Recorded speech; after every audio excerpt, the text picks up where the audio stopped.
Hi, my name is Ahmed Yusuf and I am doing the project with my group.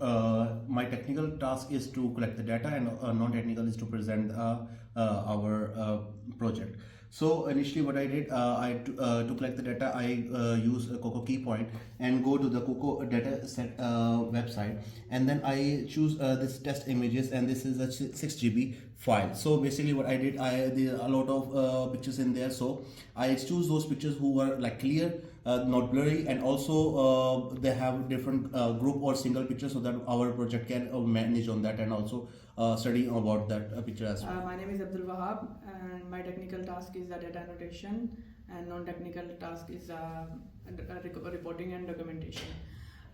I got dataset from the images which are necessary for the annotating. These are 50 images, contain different backgrounds. Some of the pictures are 5 to 7 person in the background. So next I annotated these images using AI tools, which is Make Sense. In this tool I uploaded all the selected images manually, and I draw boundary boxes for the person in the images. After annotations, these images generated a text file in the form of a text file, which contain 5 values. The first one is starting from the 0 index. So we have 5 classes. So we have 5 values. The first value represent a class, which is a person, and the other classes is height, width, and the boundary boxes. So these are these data sent to the annotating data sent to the Arsalan for a model training. Hello, my name is Mohammad Arslan. I am doing model training in technical and video production and non-technical tasks. In model training, I utilize the prepared data and set their directories. And after that, the stored data, I store data in the Google Drive and link the Google Drive with the Google Colab. And after that, I run the Darknet detector command, which is a train command that's seen in the laptop. As there are that I link the Google Drive with the Google Colab, and here is the directory that I set. And after that, I use the Darknet command, which is here, and then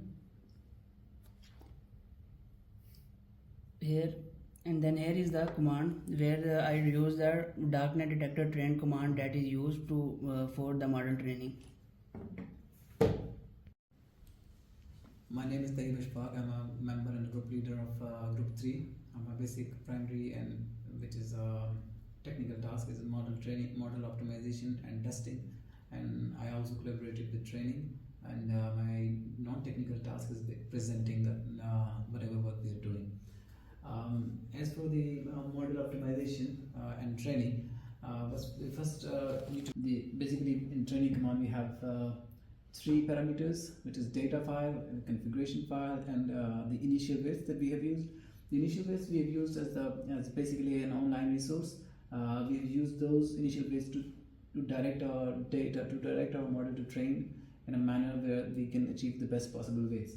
In the data file, we have simply used there are some directories that we have accessed. It represents the classes, which we have one class because they are training for the person, and afterwards we have a training directory, and then the validation data directory, and then the names directory.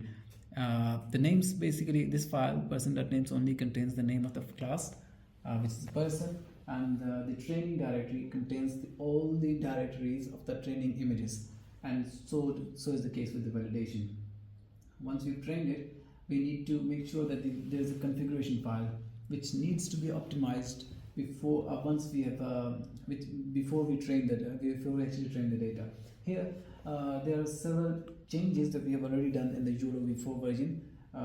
These changes include the batch size, maximum batch size, which we have changed from 2000 to and then we've changed the batch size limits as well, and then we've changed the number of classes in the YOLO layers as well. There are 3 YOLO layers. Once we've done that, this is basically all about the optimizing. So in order to test the images, we have used several group members. We have used the images of the group, and here it can detect the images. As you can see that it says that this is a person and this is also a person, and it also shows the confidence level. It says the 99% is confidence that this is a person, and so is the case with the other guy. And we've used several other images to test it for the 4 members, and then for a whole of the group members here. So once we've done testing with it, I've also tested it on Jetson Nano as well. But before that part, I want someone to come and present Jetson Nano as well.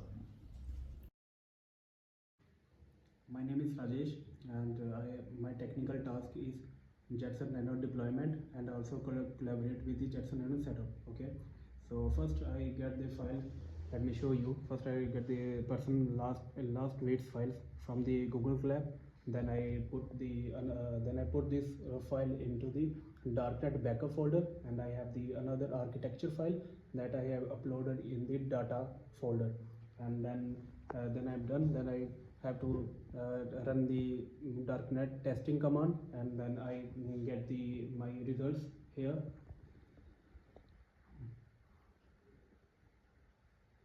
This one. Let me show you. This 0.99 confidential score, which shows that this model is. My name is great. Vinroy. My technical task is Jetson Nano setup, and my non-technical task is YouTube video production. Jetson Nano is mainly used to push a code into embedder. Let me tell you what is Jetson Nano. Jetson Nano is a small processor which is directly connected to keyboard and mouse. It has all the performance which CPU have. Now, let me tell you how to set up a Jetson Nano. First, we need to connect all the inputs and output ports. Then we will have a command called JNC Jupyter to read or write the files in Jetson, because we have written the codes in Python.